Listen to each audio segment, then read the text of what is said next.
Next one is stock exchange. ഈ stock exchange അല്ലെങ്കിൽ stock markets ഏതിന്റെ അണ്ടറിൽ വരുന്നതാണ്? ക്യാപിറ്റൽ മാർക്കറ്റ്സ് ആണോ, മണി മാർക്കറ്റ്സ് ആണോ, ഏതാ? സ്റ്റോക്ക് എക്സ്ചേഞ്ച് അല്ലെങ്കിൽ സ്റ്റോക്ക് മാർക്കറ്റ്സ് കമ്പനീസ്, ലിസ്റ്റഡ് കമ്പനീസിന്റെ Capital, capital ഏതാ? market, capital market. Capital markets അല്ലെ? ക്യാപിറ്റൽ അതെ. മാർക്കറ്റ്സ് ആണ്. ഈ ക്യാപിറ്റൽ മാർക്കറ്റ്സിലുള്ളതാണ് ഈ കമ്പനീസിന്റെ ഓർഡിനറി ഷെയർസ്, ഈ ലിസ്റ്റഡ് കമ്പനീസിന്റെ ഓർഡിനറി ഷെയർസ് ഒക്കെ. പുതിയ ഷെയർസ് ഇഷ്യൂ ചെയ്യുന്നത് സ്റ്റോക്ക് എക്സ്ചേഞ്ച് ത്രൂ ആണ്. ഇനി ഓൾറെഡി ഇഷ്യൂ ചെയ്ത ഷെയർസുകൾ അതിന്റെ ഓണേഴ്സ് ഇങ്ങനെ മാറുന്നുണ്ടാവുമല്ലോ, ട്രേഡ് ചെയ്യുന്നു. സെക്കൻഡറി മാർക്കറ്റ് ആക്ടിവിറ്റി ഒക്കെ നടക്കുന്നുണ്ട്. പ്രൈമറി മാർക്കറ്റ് ആക്ടിവിറ്റി ഉണ്ട്, സെക്കൻഡറി മാർക്കറ്റ് ആക്ടിവിറ്റി രണ്ടും നടക്കുന്നുണ്ട്. അപ്പൊ നടക്കുന്ന സ്റ്റോക്ക് എക്സ്ചേഞ്ചിൽ ആ ഒരു ഓപ്പറേഷൻസിനെ കുറിച്ചിട്ട് കുറച്ച് കാര്യങ്ങൾ നമുക്ക് പഠിക്കാനാണ്. ഓക്കെ, അതും തന്നെ ഇങ്ങനെ വളരെ ഡീറ്റെയിൽ ആയിട്ട്, കുറച്ചൊക്കെ ഡീറ്റെയിൽ ആയിട്ട് നമ്മൾ പഠിക്കുന്നുണ്ടെങ്കിലും അങ്ങനെ വലിയ രീതിയിലൊന്നും ടെസ്റ്റ് ചെയ്യുന്നതല്ല. ജസ്റ്റ് മനസ്സിലാക്കാം, ടെസ്റ്റ് ചെയ്യുന്നില്ല എന്നല്ല, ടെസ്റ്റ് ചെയ്യും. ബട്ട് എന്താ പറയാ, ഇതിൽ എത്രത്തോളം ഡീറ്റെയിൽ ആയിട്ട് പറയുന്നു ആ നോളജ് ഉണ്ടായി. സ്റ്റോക്ക് എക്സ്ചേഞ്ചിന്റെ മെയിൻ ഫങ്ഷൻസ് എന്തൊക്കെയാന്ന് വെച്ചാൽ, it is to ensure stock എക്സ്ചേഞ്ചിൽ പ്രൈസിങ് കറക്റ്റ് ആയിരിക്കണം കേട്ടോ. അതാണ് വലിയൊരു സംഭവം. നമ്മുടെ സ്റ്റോക്കിന്റെ പ്രൈസ് എന്തായിരിക്കണം? കറക്റ്റ് ആയിരിക്കണം. Accurate pricing of securities very important. Stock market ആണെങ്കിലും ബോണ്ട് മാർക്കറ്റ് ആണെങ്കിലും ഇതിനെ കുറിച്ചൊക്കെയാണ് നമ്മൾ ഒരുപാട് പഠിച്ചിട്ടുണ്ടായിരുന്നത്. സ്റ്റോക്ക് മാർക്കറ്റ് പെർഫെക്റ്റ് ആണ്, എല്ലാ പ്രൈസും കറക്റ്റ് ആയിരിക്കും. ബട്ട് റിയാലിറ്റിയിൽ ഈ ഇറേഷണൽ ബിഹേവിയർ ഒക്കെ കാരണം കൊണ്ട് പ്രൈസിങ് അനോമലീസ് ക്രിയേറ്റ് ആവുന്നുണ്ട്. അങ്ങനത്തെ കുറെ കാര്യങ്ങളൊക്കെ പഠിച്ചില്ലായിരുന്നു. അതൊക്കെ ഇതിനെ റിലേറ്റ് ചെയ്തിട്ടാണ്. Main function of a stock exchanges to ensure, എന്ത് എൻഷുർ ചെയ്യണം? ഒരു ഫെയർ ആയിട്ടുള്ള, ഓർഡർലി ആൻഡ് എഫിഷ്യന്റ് ആയിട്ടുള്ള ഒരു മാർക്കറ്റ് ഉണ്ട്. എന്തിനൊക്കെ? Transfer of security. Transfer of security എന്ന് പറയുന്നത് സെക്കൻഡറി മാർക്കറ്റ് ആക്ടിവിറ്റിയാണ്. സെക്കൻഡറി മാർക്കറ്റ് ആക്ടിവിറ്റിയാണ്. ലൈക്ക് ഓൾറെഡി ഉള്ള സെക്യൂരിറ്റീസിന്റെ ഓണേഴ്സിനെ അങ്ങോട്ട് ഇങ്ങോട്ട് ട്രാൻസ്ഫർ ചെയ്യും. Raising new capital by issuing new securities, like എന്താണത്? പ്രൈമറി മാർക്കറ്റ് ആക്ടിവിറ്റിയാണ്. ഇത് രണ്ടും പ്രോപ്പർ ആയിട്ട് നടക്കുന്ന ഒരു ഫെയർ ആയിട്ടുള്ള, അൺഫെയർ അല്ലാത്ത ഫെയർ ആയിട്ടുള്ള ഒരു ഓർഡർലി ആയിട്ടുള്ള എഫിഷ്യന്റ് ആയിട്ടുള്ള ഒരു മാർക്കറ്റ് ഉണ്ടാവണം എന്ന് പറയും. എഫിഷ്യന്റ്, ഈ മാർക്കറ്റിന്റെ എഫിഷ്യൻസിനെ കുറിച്ചൊക്കെ നമുക്ക് വേറെ ടോപ്പിക് പഠിക്കേണ്ടത്.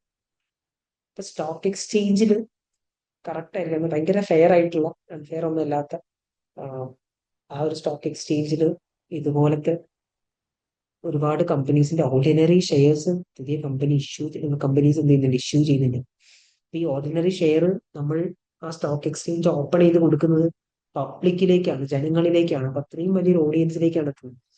അപ്പോൾ അവിടെ അൺഫെയർ ഉണ്ടാവാൻ പാടില്ല. എല്ലാം കറക്റ്റ് ആയിരിക്കണം, എല്ലാം എത്തിക്കൽ ആയിരിക്കണം, കമ്പനീസ് ഒക്കെ പക്ക ക്ലിയർ ആയിരിക്കണം. അപ്പൊ അതുകൊണ്ട് തന്നെ സ്ട്രിക്റ്റ് റൂൾസ് ഉണ്ട്.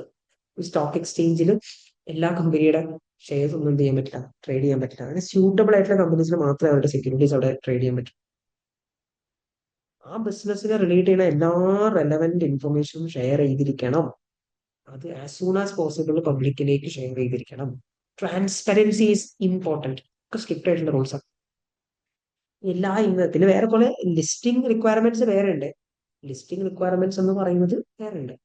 ഓക്കെ, ലിസ്റ്റിംഗ് റിക്വയർമെന്റ്സ് എന്ന് പറയുമ്പോൾ അങ്ങനത്തെ ആ റിക്വയർമെന്റ് സാറ്റിസ്ഫൈ ചെയ്ത ആൾക്കാർ മാത്രമേ ലിസ്റ്റ് ചെയ്യാൻ പാടുള്ളൂ. ഈ ലിസ്റ്റ് ചെയ്ത കമ്പനീസ് എന്ന് പറയുമ്പോൾ ലിസ്റ്റ് ചെയ്ത കമ്പനീസ് ഇവിടെ പറഞ്ഞു, അങ്ങനെ ആ കമ്പനീസ് അവിടെ ഉള്ളൂ. ആ കമ്പനീസ് എല്ലാ ഇൻഫർമേഷനും പ്രൊവൈഡ് ചെയ്തിരിക്കും. എന്നാൽ മാത്രമേ ഇൻവെസ്റ്റേഴ്സിന് നല്ല ഡിസിഷൻസും കാര്യങ്ങളൊക്കെ എടുക്കാൻ വേണ്ടി പറ്റുള്ളൂ. എന്നാൽ മാത്രമേ ആ പൈസ അവിടേക്ക് ഇറങ്ങുന്ന, സ്റ്റോക്ക് മാർക്കറ്റിലേക്ക് വരുന്ന പൈസ ഇല്ലേ, അത് ഡിസേർവിംഗ് ആയിട്ടുള്ള കമ്പനീസ്, ബെസ്റ്റ് കമ്പനീസുകളിലേക്ക് എത്തും. അല്ലെ, ഏറ്റവും കൂടുതൽ പൈസ പോകുന്നത് ഏത് കമ്പനി ആയിരിക്കും? ഏറ്റവും ബെസ്റ്റ് കമ്പനി എന്നാണ്, അവിടേക്കായിരിക്കും ഏറ്റവും കൂടുതൽ പൈസ പോവാ പുതിയ ഷെയർ ഇഷ്യൂ ചെയ്യുന്നതൊക്കെ. Okay, all investors trade on equal terms. എല്ലാവർക്കും ഒരു ഈക്വൽ ടേംസിൽ ട്രേഡ് ചെയ്യും അറ്റ് ദ സെയിം പ്രൈസ് അല്ലെ. അത് അങ്ങനെ തന്നെയാണ്. ഇപ്പൊ ഉള്ള പ്രൈസ് എന്താണോ ആ പ്രൈസിൽ തന്നെയായിരിക്കും എല്ലാവരും ട്രേഡ് ചെയ്യുന്നത്. മാറുന്ന സമയത്ത് അങ്ങനെ തന്നെ. അല്ലാതെ കുറച്ച് ആൾക്കാർക്ക് വേറെ പ്രൈസ് അങ്ങനെ ഒന്നുമില്ല. സ്റ്റോക്ക് മാർക്കറ്റിൽ ഞാനൊരു കമ്പനി ഒരു പ്രൈസ് ട്രേഡ് ചെയ്യുമ്പോൾ അപ്പത്തെ പ്രൈസിന് എല്ലാവർക്കും അപ്പത്തെ പ്രൈസിന് ട്രേഡ് ചെയ്യാൻ പറ്റും. ഓക്കെ, ഒരു ഫെയർ ആയിട്ടുള്ള ആൻഡ് എഫിഷ്യന്റ് ആയിട്ടുള്ള സ്റ്റോക്ക് എക്സ്ചേഞ്ച് ആവണം. എന്നാൽ മാത്രമേ ഒരുപാട് ഇൻവെസ്റ്റേഴ്സ് ആ സ്റ്റോക്ക് മാർക്കറ്റിൽ വരുള്ളൂ, പൈസ അവിടെ ഇൻവെസ്റ്റ് ചെയ്യുള്ളൂ. എന്നാൽ മാത്രമേ അങ്ങനത്തെ ആ ഒരു കമ്പനീസിനൊക്കെ പൈസ കിട്ടൂ. അങ്ങനെയുള്ള ഓർഡിനറി ഷെയർ ത്രൂ ഇൻവെസ്റ്റേഴ്സിനെയും ഈ കമ്പനീസിനെയും കണക്ട് ചെയ്യിക്കുന്ന ഒരു മാർക്കറ്റ്, അവരാണ് സ്റ്റോക്ക് മാർക്കറ്റ് എന്ന് പറയുന്നത്. ഇനി ആരൊക്കെയാണ് ഷെയർ ഓൺ ചെയ്യുന്നത്? ഈ ഷെയർ ഓൺ ചെയ്യുന്ന ബിഗ് പാർട്ടീസ് ഉണ്ട്, അവർക്ക് ഇമ്പോർട്ടൻസ് ഉണ്ട്. ഈ ഇൻസ്റ്റിറ്റ്യൂഷൻ ഇൻവെസ്റ്റേഴ്സ് എന്ന് പറയുന്നത് pension fund, mutual funds, insurance company, ഇവരൊക്കെ ഇൻസ്റ്റിറ്റ്യൂഷൻ ഇൻവെസ്റ്റേഴ്സ് നമ്മുടെ ഈ സ്റ്റോക്ക് മാർക്കറ്റിൽ ഒരുപാട് ഇൻസ്റ്റിറ്റ്യൂഷൻ ഇൻവെസ്റ്റേഴ്സ് ഉണ്ട്. അവരുടെ ആക്ടിവിറ്റി ഒക്കെ കാരണമാണ് ഈ പ്രൈസിംഗ് അറൗണ്ട് ക്രിയേറ്റ് ചെയ്യുന്നത് ഉണ്ട് എന്നുള്ളത് മനസ്സിലാക്കാം. അവർ മാത്രമല്ല, ഇൻസ്റ്റിറ്റ്യൂഷൻ ഇൻവെസ്റ്റേഴ്സ് മാത്രമല്ല, ഇതുപോലെ നോർമൽ ഇൻഡിവിജ്വൽ ഇൻവെസ്റ്റേഴ്സും ഉണ്ട്. ഓക്കെ, പല രാജ്യങ്ങളിൽ like US, Canada, Australia, Nordic, അവിടെയൊക്കെ ഇൻസ്റ്റിറ്റ്യൂഷൻ ഇൻവെസ്റ്റേഴ്സ് ഒക്കെ ഡോമിനേറ്റ് ചെയ്യുന്നുണ്ട്, അവരുടെ ക്യാപിറ്റൽ മാർക്കറ്റ്സിലൊക്കെ ഡോമിനേറ്റ് ചെയ്യുന്നുണ്ട്. ഓക്കെ, ഇതൊന്നും അങ്ങനെ പഠിക്കുന്നു വേണ്ട, ജസ്റ്റ് ഇൻസ്റ്റിറ്റ്യൂഷൻ ഇൻവെസ്റ്റേഴ്സ് ഉണ്ടെന്ന് മനസ്സിലാക്കാം. ഇനി എങ്ങനെയാണ് ഷെയർസ് ബൈയും സെല്ലും ചെയ്യുന്നത്? ട്രേഡിംഗ് എങ്ങനെയൊക്കെയാണ് ചെയ്യുന്നത്? ട്രേഡിംഗ് എങ്ങനെയൊക്കെ ചെയ്യുന്നത്? ഈ ബ്രോക്കേഴ്സ് ഉണ്ട്, മാർക്കറ്റ് മേക്കേഴ്സും ഉണ്ട്. ആദ്യം ഈ ബ്രോക്കേഴ്സ് എങ്ങനെയാന്ന് നോക്കാം. ബ്രോക്കേഴ്സ് എന്ന് പറയുമ്പോൾ ബ്രോക്കേഴ്സ് എങ്ങനെയാന്ന് വെച്ചാൽ ഒരു ഷെയർ, ഓക്കെ, ഒരു ഷെയർ അതിലേക്ക് രണ്ടാൾക്കാർ വന്നു, ഒരു കമ്പനിയുടെ ഷെയർ രണ്ടാൾക്കാർ വന്നു, ആയിരിക്കാം അത് ബൈ ചെയ്യാൻ, ആ ഷെയർ സെല്ല്, ആ ഷെയർ ഓൾറെഡി ഇപ്പൊ കയ്യിലുള്ള ആള് സെല്ലർ, അത് വേണ്ട ആള് ബയ്യർ, അങ്ങനെ രണ്ടാൾക്കാരെ കിട്ടി. ഓക്കെ, ബ്രോക്കേഴ്സ് ഉണ്ട്, ബ്രോക്കേഴ്സ്. ഈ ബ്രോക്കേഴ്സ് എന്താ ചെയ്യാന്ന് വെച്ചാൽ ഈ സ്റ്റോക്കിന്റെ ബ്രോക്കേഴ്സിന്റെ അടുത്തേക്കായിരിക്കും ഇവർ വരിക. ഓക്കെ, ബ്രോക്കേഴ്സിന്റെ അടുത്തായിരിക്കും ഈ ഷെയർ അവരുടെ അടുത്തല്ല, ഈ ബ്രോക്കേഴ്സിന്റെ അടുത്തേക്കായിരിക്കും ഇയാൾ ബ്രോക്കറിന്റെ അടുത്തേക്ക് വരും, എനിക്ക് ഷെയർ സെല് ചെയ്യണം എന്ന് പറയും. ഈ ബയേഴ്സ് ഉണ്ട്, അപ്പൊ അതേ ഷെയറിന്റെ ബയേഴ്സ് നോക്കും. ഈ ബയേഴ്സിന് എന്ത് ചെയ്യും? ഒരു പെർട്ടിക്കുലർ ഷെയർ, ഒരു കമ്പനിയുടെ ഒരു പെർട്ടിക്കുലർ ഷെയർ, ഈ കമ്പനിയുടെ ഷെയർ, ആ കമ്പനിയുടെ ഷെയർ വേണം, സെല് ചെയ്യണം എന്ന് പറയുന്ന ഒരു സെല്ലർ വരും, പിന്നെ ഒരു ബയർ വരും. ഇവർ രണ്ടുപേരെയും കണക്ട് ചെയ്യിക്കും. ഈ ബ്രോക്കേഴ്സ് എന്താ ചെയ്യുക? ഈ ബ്രോക്കർ എന്ത് ചെയ്യും? ഇവർ രണ്ടുപേരെയും കണക്ട് ചെയ്യും. ഇയാളുടെ അടുത്തുള്ള ഷെയർ ഇയാൾ കൊടുക്കും, ആ പൈസ ഇയാൾ എത്ര പൈസ, ആ പൈസ ഇയാൾക്ക് വാങ്ങിക്കും. ഈ ബ്രോക്കർ എന്താ വാങ്ങിക്കാം? ബ്രോക്കർ ആണ് ഇവരെ എന്ത് ചെയ്യുന്നത്? കണക്ട് ചെയ്യുന്നത്. ബ്രോക്കറിന്റെ അടുത്തേക്കാണ് ഇവർ വരുന്നത്. ഇങ്ങനത്തെ സ്റ്റോക്ക് ബ്രോക്കേഴ്സ് അവിടെ നിന്നായിരിക്കും ഈ ബ്രോക്കർ ഒരു ഫീ ആയിരിക്കും ചാർജ് ചെയ്യുക. ബ്രോക്കർ എന്തായിരിക്കും ചാർജ് ചെയ്യുക? ഫീ ആയിരിക്കും ചാർജ് ചെയ്യുക. ചാർജസ്, ഫീ. അപ്പൊ ഒരു ബ്രോക്കർ, സ്റ്റോക്ക് ബ്രോക്കറിന്റെ ഒരു ആക്ടിവിറ്റി എങ്ങനെയാണ് നടക്കുന്നതെന്നാണ് പറയുന്നത്. ഒരു ഫീ ആയിരിക്കും ചാർജ് ചെയ്യുന്നത്, ചാർജിങ് ഫീ, അത് മനസ്സിലാക്കിയാൽ മതി. ബ്രോക്കേഴ്സ് അവര് സെല് ചെയ്യേണ്ട ആൾക്കാർക്ക് സെല്ലും ചെയ്യാം, ബയേഴ്സിനെ വീട്ടിയിരിക്കും. ബൈ ചെയ്യുന്ന ആൾക്കാർക്ക് സെല് ചെയ്യുന്ന ആൾക്കാരുടെ ഷെയർ കിട്ടുകയും ചെയ്യും. ബയേഴ്സ് ആൻഡ് സെല്ലേഴ്സ് ബ്രോക്കേഴ്സിന്റെ അടുത്ത് വന്നു കഴിഞ്ഞാൽ ഈ ബ്രോക്കേഴ്സ് എന്ത് ചെയ്യും? ആ ഒരു സംഭവം നടക്കും. ബൈ ചെയ്യുന്ന ആൾക്കാർക്ക് ആ ഷെയർ ബൈ ചെയ്യാൻ പറ്റും, അതേ ഷെയർ സെല് ചെയ്യുന്ന ആൾക്കാർ വെച്ചിട്ട് അത് എക്സിക്യൂട്ട് ചെയ്യും. അത് എക്സിക്യൂട്ട് ചെയ്യുന്നതിന് രണ്ടുപേരുടെ അടുത്ത് എന്താക്കും? ഫീ ചാർജ് ചെയ്യും. ഫീ, ചാർജസ്, ഫീ. ഈ ബ്രോക്കേഴ്സ് സെല്ലറിന്റെ അടുത്തുനിന്നും ഫീ ചാർജ് ചെയ്യും, ബയ്യറിന്റെ അടുത്തുനിന്നും ഫീ ചാർജ് ചെയ്യും. അപ്പൊ ഇങ്ങനെയാണ് ബ്രോക്കേഴ്സ് വരുന്നത്, സ്റ്റോക്ക് ബ്രോക്കേഴ്സ് വരുന്നത്. ഓക്കെ, ഇനി മാർക്കറ്റ് മേക്കേഴ്സ് ഉണ്ട്. മാർക്കറ്റ് മേക്കേഴ്സ് വേറെയാണ്. മാർക്കറ്റ് മേക്കേഴ്സ് എന്ന് പറയുമ്പോൾ ഇവർ വേറെയാണ്. മാർക്കറ്റ് മേക്കേഴ്സ് എന്ന് പറയുമ്പോൾ act as a retailer of shares. ഷെയർസിന്റെ ഒരു റീറ്റെയിലർ ആണ്. ഓക്കെ, അപ്പൊ ഇയാളുടെ അടുത്തേക്ക് ഒരു സെല്ലർ വന്നു. ഇയാളുടെ അടുത്ത് എന്തുണ്ട്? എ കമ്പനിയുടെ ഷെയർ ഉണ്ട്. ഇയാൾ എന്ത് ചെയ്യുന്നു? എ കമ്പനിയുടെ ഷെയർ എന്ത് ചെയ്യുന്നു? ഇയാൾക്ക് സെല് ചെയ്യുന്നു.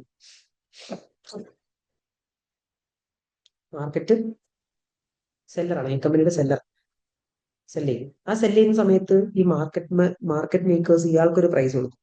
ഇയാൾക്കൊരു പ്രൈസ് പേ ചെയ്യും. സെല് ചെയ്യുന്നു. ഈ എ കമ്പനിയുടെ ഷെയർ എന്ത് ചെയ്യുന്നു? സെല് ചെയ്യുന്നു. സോറി, ഇങ്ങനെ എടുക്കാം. എ കമ്പനിയുടെ ഷെയർ എന്ത് ചെയ്യുന്നു? ഈ മാർക്കറ്റ് മേക്കേഴ്സിന് സെല് ചെയ്യുന്നു. അപ്പൊ ഈ മാർക്കറ്റ് മേക്കർ ഇയാൾക്കൊരു പ്രൈസ് കൊടുക്കും. ആ പ്രൈസ് ഏതാ? സെല്ലറിന് കൊടുക്കുന്ന പ്രൈസ് പെയ്ഡ് ടു സെല്ലർ. ഈ സെല്ലർക്ക് ഒരു പ്രൈസ് കൊടുക്കും. അതേതാന്ന് ഞാൻ പറയാം. ഓക്കെ, ഇനി ഇതേ മാർക്കറ്റ് മേക്കേഴ്സിന്റെ അടുത്തേക്ക് ബയ്യർ വരും. ബയ്യർ എന്ന് പറയുമ്പോൾ എന്ത്? ഒരുപാട് സെല്ലേഴ്സ്, ഒരുപാട് ബയ്യേഴ്സ് വരുന്നുണ്ടോ? ബയ്യർ വരികയാണ്. ഇയാൾക്ക് എന്താണ്? എ കമ്പനിയുടെ ഷെയർ വേണം. ബൈ ചെയ്യുമ്പോൾ ആ എ കമ്പനിയുടെ ഷെയർ ആരെടുത്തുണ്ട്? മാർക്കറ്റ് മേക്കേഴ്സിന്റെ അടുത്തുണ്ട്. അങ്ങനെ എ കമ്പനിയുടെ ഷെയർ ബൈ ചെയ്യുമ്പോൾ ഇയാൾ എന്ത് ചെയ്യണം? അങ്ങോട്ടേക്ക് പേ ചെയ്യണം. ഓക്കെ, പ്രൈസ് അപ്പൊ എത്ര ഇയാളടുന്ന് വാങ്ങിക്കും? Price charged from buyer. ബയ്യറിന്റെ അടുത്ത് നിന്ന് വാങ്ങിക്കുന്ന പ്രൈസ് ഏതാണ്, വിൽക്കുന്ന പ്രൈസ് ഏതാണ്? അപ്പൊ മാർക്കറ്റ് മേക്കർ എന്ന് പറയുന്നത് ഈ ഷെയറിന്റെ റീറ്റെയിലറാണ്. ദാറ്റ് ഈസ് ഞാനാണ് ആ മാർക്കറ്റ് മേക്കർ എങ്കിൽ എന്റെ അടുത്ത് എ കമ്പനിയുടെ ഷെയർ, എനിക്ക് എ കമ്പനിയുടെ ഷെയർ എവിടെ നിന്നാണ് കിട്ടാം? എ കമ്പനിയുടെ ഷെയർ സെല് ചെയ്യുന്ന ആൾക്കാർ, സെല്ലറില്ലേ, എ കമ്പനിയുടെ സെല്ലേഴ്സ് ഇല്ലേ, ആ സെല്ലറിന്റെ അടുത്ത് എ കമ്പനിയുടെ ഷെയർ എനിക്ക് സെല് ചെയ്ത ആൾക്കാരില്ലേ, ആ സെല്ലേഴ്സിന്റെ അടുത്ത് നിന്ന് എനിക്ക് എ കമ്പനിയുടെ ഷെയർ കിട്ടി. അയാൾക്ക് ഒരു പ്രൈസ് കൊടുത്തിട്ടുണ്ടായിരിക്കും. ഞാൻ എന്റെ കയ്യിൽ കിട്ടിയ എ കമ്പനിയുടെ ഷെയർ എങ്ങനെയാ? സെല്ലേഴ്സിന്റെ അടുത്ത് കിട്ടിയതാ. എന്റെ മുന്നിലേക്ക് ആ എ കമ്പനിയുടെ ഷെയർ സെല് ചെയ്യാൻ വന്ന ഒരാളടുത്ത് നിന്നാണ് എനിക്ക് എ കമ്പനിയുടെ ഷെയർ കിട്ടിയത്. അപ്പൊ അയാൾക്ക് ഞാനൊരു പ്രൈസ് കൊടുത്തതായിരിക്കും. അയാൾക്ക് ഞാൻ കൊടുത്ത പ്രൈസ് ഒരു $6. അപ്പൊ മാർക്കറ്റ് മേക്കറിന്റെ അടുത്തേക്ക് ഈ കമ്പനിയുടെ ഷെയർ വന്നത് എത്രയാ? എനിക്ക് ഈ ഷെയർ, ഈ കമ്പനിയുടെ ഷെയർ വന്നത് എത്രയാ? $6 എനിക്ക് വന്നിട്ടുള്ളത്. ദാറ്റ് ഈസ് ആ എ കമ്പനിയുടെ ഷെയർ വിൽക്കാൻ വന്ന സെല്ലേഴ്സിന് ഞാനൊരു പ്രൈസ് കൊടുത്തു. ഇനി ഇതേ എ കമ്പനി എന്റെ കയ്യിലുള്ള ഈ എ കമ്പനിയുടെ ഷെയർ വാങ്ങിക്കാൻ ഒരാൾ വന്നു. ആ ബയ്യറിന്റെ അടുത്ത് ഞാൻ എത്ര വാങ്ങിക്കും? 6 വാങ്ങിക്കാം. 6 വാങ്ങിക്കുക. അപ്പൊ എനിക്ക് ലാഭം ഉണ്ടോ? എ കമ്പനിയുടെ ഷെയർ ഞാൻ വാങ്ങിച്ച എത്രയ്ക്കാ? മാർക്കറ്റ് മേക്കർ എ കമ്പനിയുടെ ഷെയർ, മാർക്കറ്റ് മേക്കറിന്റെ അടുത്തേക്ക് എ കമ്പനിയുടെ ഷെയർ സെല് ചെയ്തിട്ടുള്ളത്, സെല് ചെയ്ത സമയത്ത് കൊടുത്തിട്ടുള്ള എത്രയാ? 6 മാർക്കറ്റ് മേക്കേഴ്സ്. ഇനി ഇതേ ഷെയർ വാങ്ങിക്കാൻ വന്ന ആൾക്കാരുടെ ഞാൻ എത്ര വാങ്ങിക്കും? എത്ര പൈസ കൂടുതൽ വാങ്ങും. കൂടുതൽ വാങ്ങിക്കും. ലൈക്ക് ഒരു 7 അങ്ങനെ വാങ്ങിക്കും. ഇതിനെയാണ് ബിഡ് ആൻഡ് ഓഫർ പ്രൈസസ് എന്ന് പറയുന്നത്. ഇതിനെയാണ് ബിഡ് പ്രൈസ് എന്ന് പറയാം. ഇതിനെയാണ് ഓഫർ പ്രൈസ് എന്ന് പറയാം. Bid price, offer price. സെല്ലറിനൊക്കെ ഷെയറിന്റെ സെല്ലേഴ്സിനൊക്കെ സെല്ലേഴ്സ് ഓഫ് ഷെയർ ഉണ്ടായിരിക്കില്ലേ? Sellers of share, market makers sellers of ഷെയറിന് ഒരു ലോവർ പ്രൈസേ കൊടുക്കുള്ളൂ. സെല്ലേഴ്സിനൊക്കെ ലോവർ പ്രൈസേ കൊടുക്കുള്ളൂ. അതിനെയാണ് ബിഡ് പ്രൈസ് എന്ന് പറയാം. ഓക്കെ. ബയ്യേഴ്സിന്റെ അടുത്തൊക്കെ ഏത് വാങ്ങിക്കും? ഏതൊരു ഷെയർ വാങ്ങിക്കാൻ വന്ന ആൾക്കാരുടെ അടുത്തുനിന്നും എന്ത് വാങ്ങിക്കും? Higher price. ഹയർ പ്രൈസ് വാങ്ങിക്കും. അതിന് ഓഫർ പ്രൈസ് എന്ന് പറയും. അതായത് ഈ മാർക്കറ്റ് മേക്കർ എങ്ങനെയായിരിക്കും കോട്ട് ചെയ്യാന്നറിയോ? ഈ മാർക്കറ്റ് മേക്കർ കോട്ട് ചെയ്യുന്ന എങ്ങനെയായിരിക്കും? Market makers price quote for A company's share. A കമ്പനിയുടെ ഷെയറിന്റെ പ്രൈസ് കോട്ട് എങ്ങനെയായിരിക്കും അറിയാം? പ്രൈസ് ഇസ് ഈക്വൽ ടു ഇങ്ങനെയായിരിക്കും: $6, $7.5 പെർ ഷെയർ എന്നായിരിക്കും. എന്താണ് ഇതിന്റെ മീനിങ്? $6, $7.5 പെർ ഷെയർ എന്നായിരിക്കും. അപ്പൊ എ കമ്പനിയുടെ ഷെയറിന്റെ പ്രൈസ് എത്രയാണ്? 6 ഉണ്ട്, 7.5 ഉണ്ട്. എ കമ്പനിയുടെ ഷെയറിന് 2 പ്രൈസ് പറയുന്നുണ്ട്. എ കമ്പനിയുടെ ഷെയറിന് എത്ര പ്രൈസ് പറയുന്നുണ്ട്? 2 പ്രൈസ് പറയുന്നുണ്ട്. എ കമ്പനിയുടെ ഷെയറിന് 2 പ്രൈസ് പറയും. 6 എന്ന് പറയുന്ന ഒരു പ്രൈസ് ഉണ്ട്, 7.5 എന്ന് പറയുന്ന ഒരു പ്രൈസും ഉണ്ട്. അപ്പൊ ഞാൻ ആരാ നോക്കിയിട്ടായിരിക്കും എനിക്ക് പ്രൈസ് ചാർജ് ചെയ്യുന്നത്? എന്റെ കയ്യിൽ എ കമ്പനിയുടെ ഷെയർ ഉള്ള ആളാണ് ഞാൻ. എന്റെ കയ്യിൽ എന്താണ്? എ കമ്പനിയുടെ ഷെയർ ഉള്ള ആളാണ് ഞാൻ. ആ ഷെയർ സെല് ചെയ്യാമെന്നാണ് ഈ മാർക്കറ്റ് മേക്കറിന്റെ അടുത്ത്. ഷെയർ സെല് ചെയ്യാമെന്നാണെങ്കിൽ എനിക്ക് എത്ര തരാ അറിയോ? എനിക്ക് ആ 6 തരുള്ളൂ. ഇനി ഞാൻ വേറെ ആളായി, എനിക്ക് എ കമ്പനിയുടെ ഷെയർ വാങ്ങിക്കണം. I M A buyer. എനിക്ക് എ കമ്പനിയുടെ ഷെയർ വാങ്ങിക്കണം എന്നുണ്ടെങ്കിൽ എത്ര കൊടുത്ത് എനിക്ക് വാങ്ങിക്കാൻ പറ്റുള്ളൂ? അവിടുന്ന് 6 കൊടുത്തിട്ടാണോ? ബയ്യേഴ്സിന്റെ അടുത്തേക്ക് ഓഫർ പ്രൈസ് ആയിരിക്കും. സെല്ലേഴ്സിന് കൊടുക്കുന്ന എത്രയായിരിക്കും? ബിഡ് പ്രൈസ് ആയിരിക്കും. ആ ബിഡ് പ്രൈസ് ഓഫർ പ്രൈസിന്റെ ഒരു ഡിഫറൻസ് ഉണ്ടല്ലോ. അപ്പൊ ഈ മാർക്കറ്റ് മേക്കർ എടുത്തു കഴിഞ്ഞാൽ, മാർക്കറ്റ് മേക്കർ ആണ് ഞാനെങ്കിൽ, എ കമ്പനിയുടെ ഷെയർ ഒക്കെ ഞാൻ വാങ്ങിക്കുന്ന എത്രക്കാ? 6 വാങ്ങിക്കുന്നത്. എ കമ്പനിയുടെ ഷെയർ ഒക്കെ ഞാൻ വെക്കുന്ന എത്രക്കാ?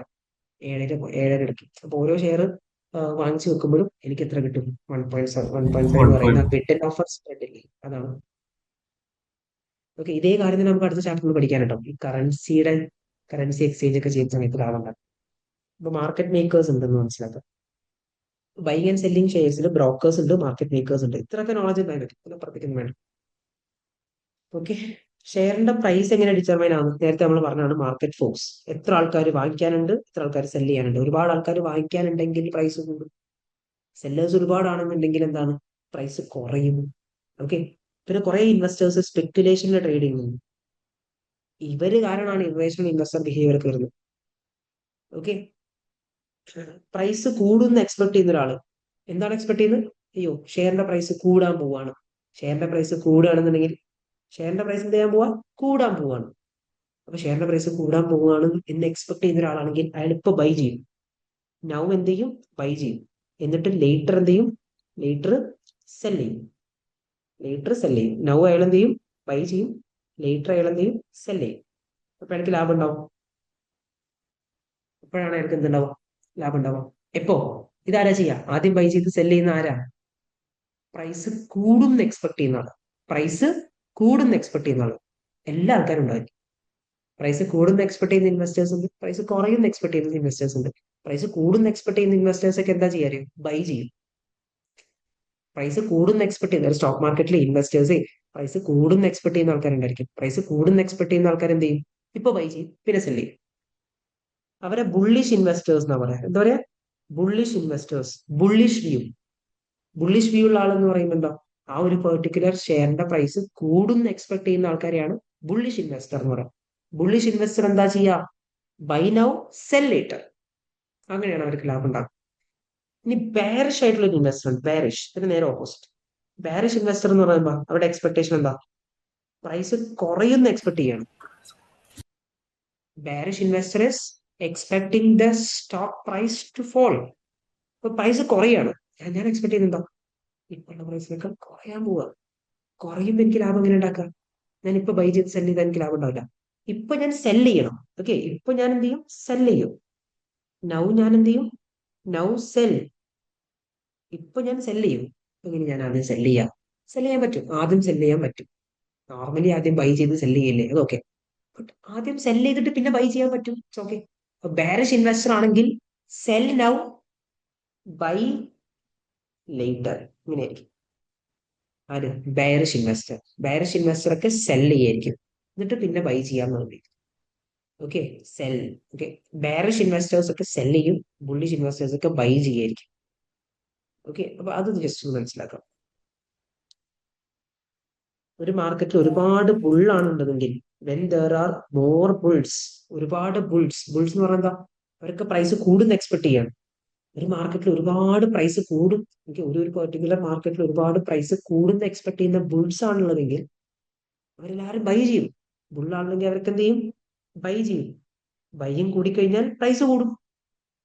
ഒരുപാട് ബിയേഴ്സ് ആണുള്ളതെങ്കിൽ ദേ വിൽ ബി സെല്ലിങ്. അവർ ഒരുപാട് സെല് ചെയ്ത് കഴിഞ്ഞാൽ പ്രൈസ് എന്ത് ചെയ്യും, ഫോളോ ചെയ്യും. അപ്പൊ പ്രൈസ് കൂടുന്ന എക്സ്പെക്ട് ചെയ്യുന്ന ആൾക്കാർ ഒരുപാടാണെങ്കിൽ ഓട്ടോമാറ്റിക്കലി പ്രൈസ് കൂടും, കാരണം അവരൊക്കെ ബൈ ചെയ്തിട്ട് പ്രൈസ് കൊടുക്കും. ഒരുപാട് ഇത് ഇത് ഇത് ഒരു ഔട്ട്പേജ് ചെയ്യണം കേട്ടോ. മാർക്കറ്റ് ഫോഴ്സ് വെച്ചിട്ട് പ്രൈസ് ഫിക്സ് ആവുന്ന എങ്ങനെയാണ്. പിന്നെ അതും മാത്രമല്ല, സ്റ്റോക്ക് മാർക്കറ്റ് കമ്പനിയുടെ ഇൻഫർമേഷൻ വരുമ്പോൾ പ്രൈസിൽ മൂവ്മെന്റ് ഉണ്ടാവും. ആ മൂവ്മെന്റിനെ അങ്ങോട്ടേക്ക് എക്സ്റ്റെൻഡ് ചെയ്യാൻ, താഴേക്ക് വരാന്നൊക്കെ ഉള്ളത്, അതൊക്കെ ഇങ്ങനത്തെ ആൾക്കാർ. ഒരുപാട് ബുൾ ഉണ്ടെന്നുണ്ടെങ്കിൽ പ്രൈസ് കൂടും ഓട്ടോമാറ്റിക്കലി, ഒരുപാട് ബൈ ചെയ്യുന്നുണ്ട്. ഒരുപാട് പിയറിഷ് ഇൻവെസ്റ്റേഴ്സ് ആണെന്നുണ്ടെങ്കിൽ അവരൊക്കെ സെല് ചെയ്യും, അത് കാരണം കൊണ്ട് പ്രൈസിന്റെ കുറയും ചെയ്യും. ഓക്കെ, ഈ സ്പെക്യുലേറ്റീവ് ബൈയും സെല്ലിങ്ങും ഒക്കെയാണ് ആ മാർക്കറ്റിൽ ഒരു ബാലൻസ് ഉണ്ടാക്കുന്നതും ലിക്വിഡിറ്റി ഉണ്ടാക്കുന്നതും. അപ്പൊ സത്യം പറഞ്ഞാല് റിയാലിറ്റിയിൽ ഈ ഒരു മാർക്കറ്റിൽ, ഈ ഒരു സെക്കൻഡറി മാർക്കറ്റിൽ ഇങ്ങനത്തെ ബിയറിഷ് ഇൻവെസ്റ്റേഴ്സും ബുള്ളിഷ് ഇൻവെസ്റ്റേഴ്സും ഒക്കെ വേണം. എന്നാൽ മാത്രമാണ് ട്രേഡിംഗ് വരുന്ന സ്റ്റോക്ക് മാർക്കറ്റിന്റെ ഓപ്പറേഷൻ അവിടെ നടക്കുന്ന ഇപ്പോഴാണ്. അല്ലാതെ പുതിയ സെക്യൂരിറ്റീസ് ഇങ്ങനെ ഇഷ്യൂ ചെയ്യാമെന്ന് മാത്രം പോരല്ലോ, സെക്കൻഡറി മാർക്കറ്റ് ആക്ടിവിറ്റിയാണ് നടക്കണം. എന്നാലാണ് ആ സ്റ്റോക്ക് മാർക്കറ്റിന്റെ പ്രൈസ് ഒക്കെ ഇങ്ങനെ ഒരു ബാലൻസ് ഉണ്ടാവുന്നതും അവിടെ ലാഭം ഉണ്ടാക്കുന്നതും ഒരുപാട് ആൾക്കാർ അട്രാക്ട് ആവുന്നതൊക്കെ അങ്ങനെയാണ്. ഓക്കെ, അപ്പൊ ഇത്രയാണ് നമ്മളിവിടെ പഠിച്ചത്. അപ്പൊ സ്റ്റോക്ക് മാർക്കറ്റിന്റെ ഒരു ഓപ്പറേഷനെ കുറിച്ചിട്ട് ജസ്റ്റ് ഒന്ന് പറഞ്ഞിട്ടുണ്ട്.